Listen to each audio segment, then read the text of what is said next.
Hello, and welcome to my NXT review. Now, listen, I don't really come and do a lot of NXT reviews in general, which I do takeover reviews, but listen, I watch the show. I do. It's just, I don't know, I feel like it's not enough time in the week to review every show that comes out, and I've done mostly Raw, SmackDown, or whatever pay-per-view, or an Impact, or New Japan, or, sometimes Ring of Honor with a review like that. But this one is special. Now, I could have just been doing 1 hour NXT reviews every week if I wanted to. And don't get me wrong, I watch the show every week, and, I watch it if I can catch it on the network or anything. But, with all these wrestling programs, a lot of days are going to be changing and a lot of stuff's going to be on. NXT now being live on Wednesday nights, which is going to be a 2-hour show, which was the debut tonight. Only difference is, and for the next 2 weeks, it will be live on USA, which there's especially a big difference between when we go from USA all the way into the WWE Network for the next 2 weeks. And there was some things going on, so a bit of a return, and some people they brought in, so they had to look good, especially on the first night for NXT. So they had to pull out all the punches, I'll say. Now, we did kick it off pretty much with Triple H.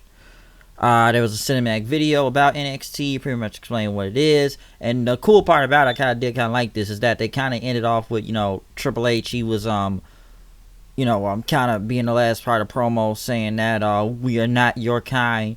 We are here. We are live. Our NXT. And it just kind of went back to a cinematic. It went from a cinematic camera to Triple H, I guess, walking from gorilla position and out to the crowd at Full Sail, pretty much welcoming everyone to NXT.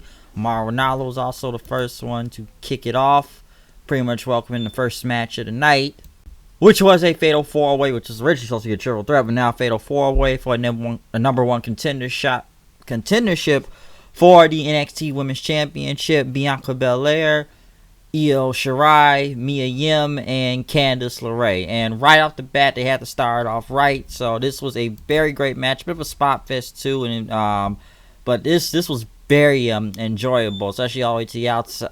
When they got out to the outside, Mia Yim hitting a suicide dive on both Candice LeRae and Bianca Belair, and Io Shirai hitting the moonsault that looked awesome, by the way, pretty much landing on everybody on the outside of the ring, pretty much going into commercial. Then I'm sure a lot of people aren't really used to the commercials also when NXT comes on, so this is now different because it's on TV and you can see a lot of commercials like you see with Raw and SmackDown. I know a lot of people were complaining about the commercials tonight, saying they were dumb, but you did see commercials on here. But after coming back from commercial, they came back on TV. Pretty much was a big Tower Doom spot with all the women pretty much going down. Candice LeRae pretty much then hit the was the octopus hole on Io Shirai. Medium broken up. Pretty much Shirai gave Shirai did a implant buster on backbreaker on Belair. Then pretty much all the women pretty much was starting hitting finishes all over the place. Io Shirai went to go for the moonsault again, but she pretty much got pushed off by Belair to the ringside. LeRae pretty much hit Mia Yim then with a poison rana from the top rope that looked deadly, and then doing a springboard moonsault for the win, beating Mia Yim. So now she will become the number one contender for Shayna Baszler for the NXT Women's Championship. Pretty much after Candice LeRae was celebrating, Baszler and pretty much her team, Shafir and Duke, pretty much kind of walked around Candice LeRae, pretty much surrounding her. Pretty much LeRae didn't back down. I will say it was a very good Fatal 4-Way, really good spot fest, and it was a good way to kick off the show. It's a good, I guess finally they had Candice LeRae doing more around here. Now I know a lot of people are going to complain that all she really did was talk about she wanted a spot in this match, and most of the time she kind of kept standing around Gargano most of the time. They kind of did with Candice LeRae. She just stood around her, and people just said, when does this girl really ever wrestle? And, nowadays we're seeing more of her in matches, because before she just stood around with Johnny Gargano as, because it's his wife. That's pretty much it. But now she is getting a title shot. It's just like I said, because the other three women, we've already seen them face Shayna Baszler and they've lost to her. I know a lot of people said that Candice LeRae is supposed to be the one to beat Shayna Baszler for the title, so could happen. But what's interesting about all of this that they announced, this title match will happen in 2 weeks, and when they will go in 2 weeks, it will be Candice LeRae versus Shayna Baszler, but they will be going head to head with AEW, of course, on that same day, which also has a women's title match going on with Nyla Rose and Rio. So very interesting that they do this title match in the next 2 weeks instead of doing it at a takeover. This is obviously, in my opinion, I think it's just a strategy move to go against AEW, because if AEW is going to come stacked on their night, NXT is going to come right back with something even bigger. And right now, that Candice LeRae and Baszler match sounds a little bit more better than what the other women's match where AEW's got going on. But very interesting that they have this match now in the next 2 weeks. So overall, great Fatal 4-Way to kick off the show. They also promoted next week Keith Lee versus Donovan Dijak. Dominic Dijak. I always say Donovan Dijak, but hopefully Keith Lee can get a freaking win. I'm sick of seeing him lose on TV. Next, Sean Maluda versus Cameron Grimes, formerly known as Trevor Lee. I'm still calling him Trevor Lee. I'm trying to get this Cameron Grimes name, but every time I see him, it's just Trevor Lee. But this is not even really a match. This is actually a squash. Pretty much, Lee did a freaking double stomp on Maluda and just killed him. And Maluda is good to what I've seen sometime. It's just I didn't think they were just going to kind of bury the guy right there and just, I don't know, Trevor Lee or, Cameron Grimes or whatever. I'm still trying to understand his gimmick, by the way, too. I don't know if it's like a country thing going on. But then again, it was almost like that when he was in Impact at the time, too. So, yeah, they pretty much killed Maluda in about 5 seconds by Trevor Lee, Cameron Grimes, whatever you want to call them, but double stop and it was over. Next, pretty much the big title match, especially looking at the time, especially in the first hour of this show. Velveteen Dream versus Roderick Strong for the NXT North American Championship. Wow, this was a great match, okay? A great match to watch. That was very enjoyable. Pretty much them locking up at first, but as the match kind of went on, they got better. Like I said, we had like 3 commercial breaks through these matches too, but this shit was like good, real freaking good out there. And this was a very enjoyable match to watch. Especially when Dream kind of countered Strong with the Lion Tamer here with a sharpshooter that looked great. Even him doing a drop kick on him into the steel steps looked pretty good too. Pretty much just the match went on. Dream hit Strong with the Dream DDT, twist DDT in for a 2 count. Strong got out there because Dream tried to go for the Purple Rainmaker, but he pretty much pulled Dream to the apron as both of them start going back and forth with each other. Next thing you know, Dream, I guess he was going for his butterfly suplex, but pretty much then Strong hit a big V trigger on him. Strong pretty much wrapped Dream into the ropes, then doing him with his like running punches back and forth. Running punches back and running elbows back and forth. Hit a big Tiger Driver on him for the 2 count. Then he didn't put him in the stronghold until Dream eventually got the rope break. Next thing you know, all of Undisputed Era come out surrounding the ring. Then next thing you know, Dream pretty much started knocking all the Undisputed Eras down. He hit Strong with a back body drop after a couple punches.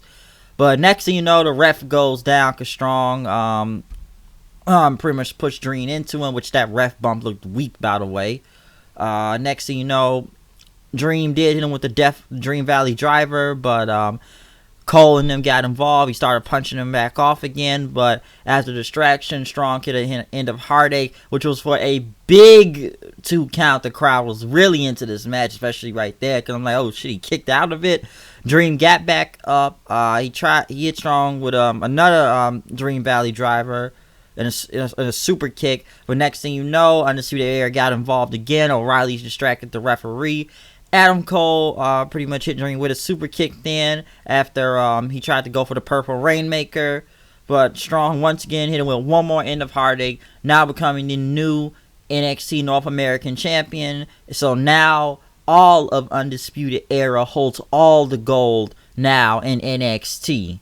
Okay, so yeah, you have the NXT title, the tag titles, and the North American Championship. So they own all the gold. I know some people may didn't like the finish. Maybe some say a little bit of overbooking with the ref being down, and maybe some people would just saw it was just a straight up match throughout the Undisputed Era. But in a way, I kind of expected them to come out anyways, just to get involved in general.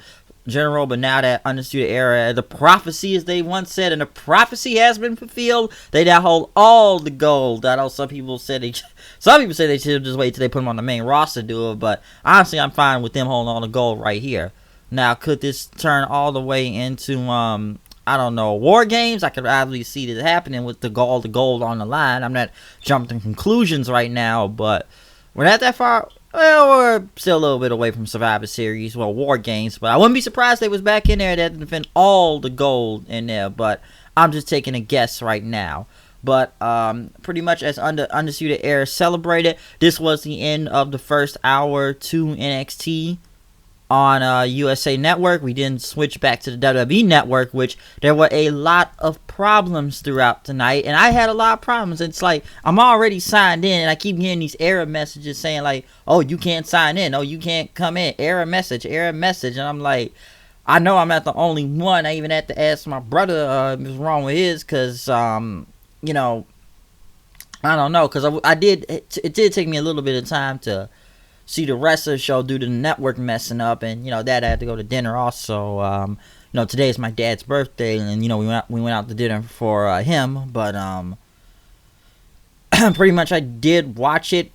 Eventually I got the network back, but I had to just watch it from some website. But when they went to the second hour of NXT, they went to Pete Dunne versus Arturo Ruas. It's a good match. I don't know a lot about Ruiz that much, but he put a good match out there. A lot of people say he used that capoeira style out there, which I know, and it was pretty good. It ended up with Pete Dunne pretty much doing the whole finger breaking thing or joint manipulation, pretty much submitting Ruiz for the win. So another solid win for Pete Dunne, who's just been racking on wins in NXT lately. They said there was a promo for Dakota Kai. Guess she's gonna be coming back soon. Zia Lee went against Aaliyah. Listen, Zia Lee pretty much killed Aaliyah out here, okay? Aaliyah just jobs to everybody, alright? Aaliyah's not good. It was one thing I've known. Like, a lot of people already said she's not good, but man, this girl is horrible. I can see why they just keep her as a jobber, even her with Vanessa Bourne out there. So, they just, murdered, Zia Lee just murdered her. Like, Aaliyah literally had no type of offense, okay? Pretty much, Lee hit that tornado drop kick, and it was over after that. But yeah, Aaliyah, I don't even know. And I remember seeing that what was it, like a clip on Twitter where she botched a move very bad. So that girl is like in developmental job almost forever. It feels like that's what it looks like to me. So so yeah, they just killed her out there. In a way, I'm kind of glad this match wasn't on TV. I don't think they would have put that on TV, how bad it was. So, some people said that they just put more of the developmental guys on the USA Network. Well, not USA Network, but they're keeping more of the lower card on the network, but we're gonna put the higher stars on USA. But then, pretty much, Denzel DeJournette was in the ring. I guess he was getting ready for a match, supposed to be against Kushida, but Imperium from NXT UK shows up, which nobody did not care for the rest of these guys. Wolf, what's the other guy's name? Fabian Archner and Marcel Barthel. They were just waiting for Walter. That's all they were waiting for was Walter to be out there. There was one thing I will say: the stage did a little bit different too. Probably just bigger screens if you ask me, but yeah, the stage looked a little bit different for NXT, but pretty much they only chanted for Walter. They really wanted him. If it's one thing I've noticed, and I've said this before, we're starting to bring more of these NXT UK guys up, and I guess they wanted to bring them in for tonight too. So what? You brought in Rhea Ripley up. You brought in Pete Dunne, which he's been out here in NXT as it is already before, but you brought him here. and now you brought him all the way back. But yeah, I find it interesting that they're bringing up more of these UK guys onto the main roster. Well, I shouldn't say main roster, but the main NXT. So I don't know why. It's just like, what, we're bringing I'm trying to sound this right. What, developmental UK to regular developmental? So it's like secondary developmental being moved to regular developmental. Just something like that. I'm trying to get the right words for it, but they did have to bring in a big shot tonight, so they bring in Imperium. Walter's music hit, people sang along, and he got on the microphone then saying they're going to restore honor and tradition to the sport, and that he started speaking a different language. I think it was his language, but pretty much then, next thing you know, as Walter kept talking, Kushida came out. Kushida pretty much said, "This is my time," and he said Walter's time belongs to Kushida. Kushida pretty much fought off Imperium then until Walter threw him into the ring, and pretty much he grabbed Kushida, but Kushida was able to slip through his jacket and clothes. He's still doing that Marty McFly thing. And I'm surprised they let him do the same gimmick he did in New Japan Pro Wrestling, but he slipped through it. Kushida hit a big enziguri on him, knocking him out of the ring. So I guess sooner or later it's going to be Kushida versus Walter, maybe for the UK title. That's gonna be a big match if it happens, man. Hey, man, Kushida's going against the heavyweights out here. Something he didn't really do in New Japan was face heavyweights, so now he will be facing heavyweights, and Walter is a big heavyweight, so that's gonna be a big one whenever that comes. So I guess that's a feud now. Next, I guess I should say 205 live match then. A returning Lio Rush, who is back. I was just asking about Lio Rush the other day whenever he was going to be back, because we haven't really seen Lio Rush since after WrestleMania, because, yeah, don't get me wrong, the first time when Lio Rush was in NXT, that did not go out so well because of some people, the whole thing with the Emma when she got released and he said something and he was put in the doghouse then he was moved to the main roster in 205, which he was Bobby Lashley's mouthpiece, and the reason why he disappeared again was I'm trying to remember the whole thing. What the whole story's about was like money issues, and then the whole was something with Finn Balor, and he brought his wife to production meetings, and I don't know if it paid. I remember Mark Henry saying some stuff on it, so Lio Rush has been kind of gone for a minute, and I didn't know what he was really doing. I actually watched his stuff on YouTube yesterday, and I guess he was releasing music videos or something, putting music out. But now Lio Rush is back, and technically it's a 205 match, but he's on NXT. So hopefully, I guess he now has a second chance at NXT, because Bobby Lashley is hurt right now, and, I guess he's not going to be his mouthpiece, and I wasn't really that big of a fan of it that much with him and Lashley anyway. I didn't really think Lashley needed a manager. 205, I thought he was good on there, though, but he went against Orny Lorcan. This was a great match for for Lio Rush to be back. This was a very fun match. I'm surprised this wasn't even on the main show, because I did have a problem with the network again once he did that springboard, but it came back. He tried to do the whole final hour thing. Rush had hurt his leg after Lorcan dodged it. He pretty much, started selling his knee in. Lorcan gave him a power bomb and put him in a single crab, and then put him in a full crab into an STF. But Rush was able to get to the ropes then. Pretty much Rush got, he got out of ropes. Lorcan pretty much started hitting him with the slaps. Rush pretty much dodged him then, taking him down. Lorcan pretty much tried to no-sell his punches. But then next Lorcan rushes into Rush. Rush pretty much hits him with a big standing Spanish fly. And then next gets the final hour, a frog splash for the win. So Lio Rush will become the number one contender for the Cruiserweight Championship. Listen, I don't really know what's going on 205 in general, or maybe 205 is being merged with NXT. I don't know, because I do not watch 205 after SmackDown, and don't get me wrong, I'm not hating on everyone's matches, but, dude, who's really doing something that's turned the needle down there in the Cruiserweight division? Like, be honest, is anybody really watching this show? After that stuff I saw on Botchamania last week with, in the Garden and stuff, that basically was with those chants. I don't know, okay? I really don't, but are they going to bring more of the 205 guys to NXT? It would help them, to be honest, because, come on. Is anybody really rushing to 205 Live after SmackDown? let's be honest. Is anybody rushing over there? I don't know. I don't know if this was a one-time thing. I know it's kind of out of nowhere that okay, Lio Rush is back without no announcement, and it's a number one contendership for a cruiserweight title match. So it was interesting. I will say that, but just I didn't really see it coming. But it was a good return for Rush to be back. Hopefully, it'll go better for him. Like I said, the guys just kind of had some bad parts in this company sometime. No. But next thing you know, in the main event of this show, Matt Riddle versus Killian Dane in a street fight, which this didn't really go anywhere because these guys were in the ring. They fought outside with a kendo stick. Next thing you know, they're almost like in the production area or something. So they went backstage, and you got the Forgotten Sons and other people standing around. They're by the semi-truck. Next thing you know, I guess they were fight to a table, and Walter was eating, I guess, food with some other people.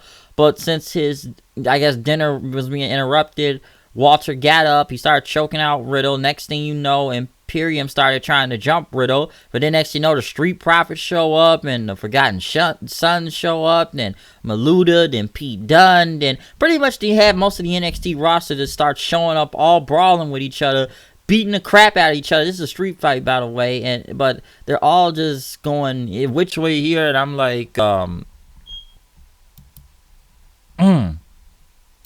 yeah, just a crazy brawl, just all over the place with just random NXT guys just all beating the crap out of each other, which I didn't know who was coming from anywhere. I'm like, oh, Street Profits, Forgotten Sons, Imperium, just all over the place. And, I can already tell people right now, already thinking right home, like, well, Imperium is here. They got to go against the Undisputed Era next. I wouldn't be surprised if that happens, but as I continue, yeah, pretty much most of the NXT guys are just beating the crap out of each other. They all brawled in the semi-truck area, but they all brawled back to the ring then. And then security's trying to get involved, which made no sense. It's a no disqualification match. It's a street fight, so why would security try to break these guys up? Anything goes, okay? And Riddle suplexing one of them, and everyone's still fighting in the ring and out of the ring. And then next, Killian Dane does a big suicide dive to everybody outside, and just a big, giant fight until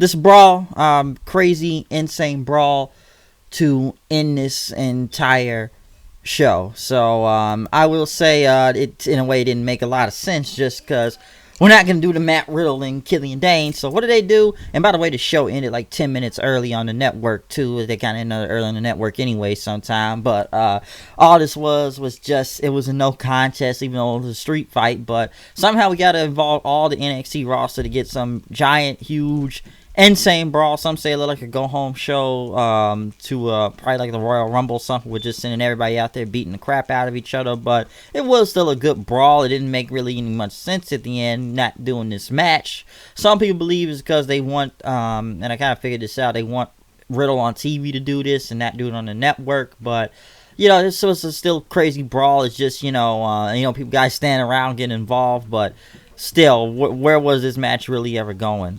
Okay, where was it? It just went all over the place and went crazy. But, overall, I will say this. This is not going to be... It's a new NXT, okay? It's going to be on TV. We got to go through one more week of them being on TV and then the network. Switch it by 1 hour. But after that, it's going to be a 2-hour show on TV. But this was a very strong start for them to debut on the USA Network with a really good Fatal 4-Way Women match. Dreaming Strong with tearing the house down.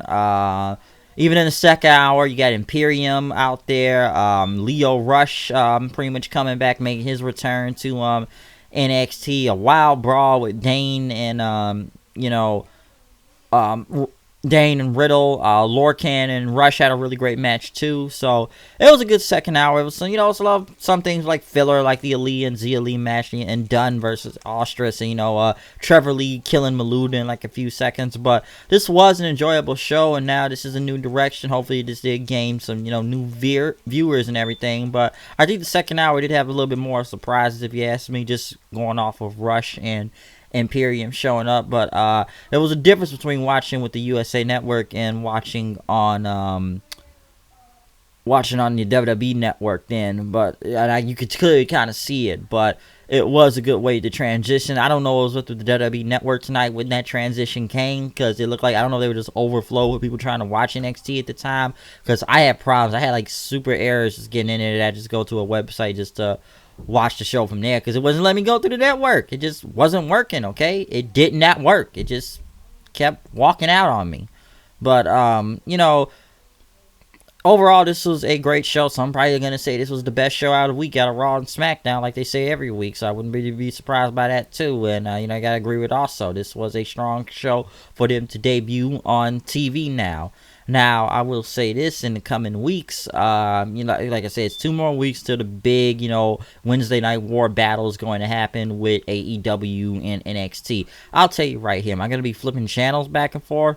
Maybe through the first week, yeah. Well, first night, yes, or first night or two, because I don't know how these reviews are going to keep going right now. This was special because they debuted on TV tonight, okay? So this was different. It really was different, and you could clearly see the changes involved in how different this show was. And anyone can tell you. Now, I don't know how this is going to go every week, but I will be coming back to do more NXT reviews every week. I know that. But with AEW being on Wednesdays too, who's going to be involved first? I don't know. And that depends on which show is better. Maybe I'll do one week. Maybe I'll do one the next week. Or that next week, but I'll do 1 week. And it's like I'm going to watch the show, then do the review, and watch the next show, do the next review, or vice versa. Or I'll just probably do one tonight, then do one tomorrow. Or depending on how in the order I've watched both NXT and AEW. But like I said, it's going to be a lot of wrestling, just changing days all over the place. You got Raw on Monday. You're going to have AEW and NXT on Wednesday. You got SmackDown on Friday. You got Impact probably it's going to be on Tuesday or Thursday. If they're smart, I would pick Tuesday. So they're going to have that show there too. But like I said, it's going to be a lot of switching channels and wrestling going on when this is going on. But hey, the Wednesday Night War is upon us, and NXT is proving that they are not playing around. And like I said, they still got things coming up for October the 2nd when that comes through with that women's title match between Baszler and LeRae. Like I said, they got to be rivaling another women's match on the same night. So TNT versus USA, folks. It's gonna be a crazy war happening. But right now, it's not the official war yet, but it's almost like the prelude to it when you want to think about it. So we got a few more weeks until it gets official when this Wednesday Night War comes up. But overall, this was a very enjoyable show, a great show, especially to kick off on TV tonight. Okay. But other than that, I am out of here. Like I said, going to see more of these NXT reviews coming. But comment, subscribe, tell me what you think about my other reviews like Raw and SmackDown. Or any other pay-per-view that's up right now for like Clash of Champions that happened. But other than that, I am out of here. Hope you enjoyed this show tonight. I thought it was great. I'll see you guys later. And comment, subscribe. Follow me on Twitter at HoodieKnight890. So peace. It's me, the HWD coming to news reviews. I am. You know what I do. Here the show. Here I go. I don't know. Let's see if I can turn it into an ABC. You're done now watching this review of NXT. So I'm out of here. I will see you guys later. Peace out.